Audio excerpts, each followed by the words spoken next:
Welcome to Market Matters. I'm Khoo Chuang and I'm joined by the lovely Lynn Tang. Company in the news, Muar. If you haven't heard of the stock, it's because not many people have, right? But right. this is a company that's involved in the palm oil industry, but not as a grower. They got out of the growing business a couple of years ago.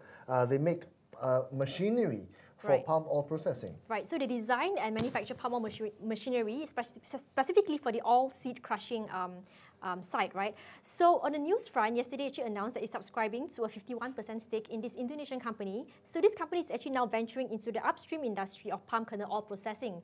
So now besides just making machineries for all these palm oil kernel players, they want to be in there as well. Chuang. That's right. So I guess the unfortunate thing about this company is because it's involved in the palm oil business, and of course, as we know, there's a global commodity crunch going on right now. And I guess that's part of the reason why the stock actually dropped by 11% on the day to 71 cents.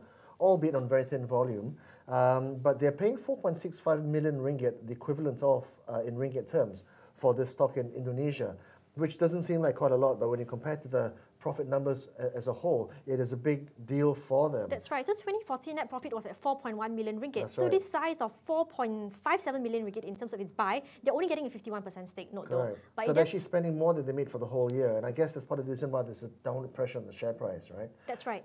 But yeah, company, in terms of its earnings, I think there's weak earnings seen in FY13, FY14. And also, they used to be in plantations, actually, but now they're sort of discontinuing the operations. So I don't know, this move, do you think it's actually good for them, going upstream? Well, yeah, I mean, the fact is, even in hard times, and you've got to give them credit where credit is due. You know, the conditions are tough. There's not much going on for the palm oil industry. Weak demand from China, from India, from the US. There's oil prices on the way down and still going down. So there's not a lot going for crude palm oil prices.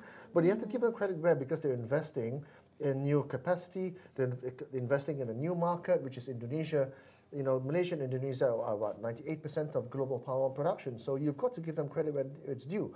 And the fact is... So you're saying the company is not just sitting back and just providing machineries, at least but they're trying to push the envelope. And I guess that's a good thing.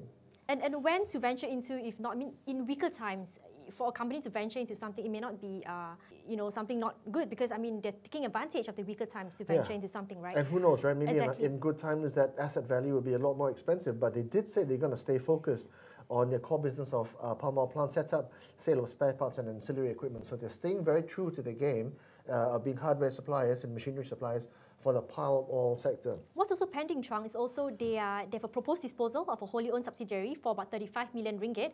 So this is pending right now. So if this were to materialize, they will seek to actually reduce the group's gearing. But a quick look, the group's gearing is actually not high. As of June 30th, gearing is about 22%, net gearing about 13%.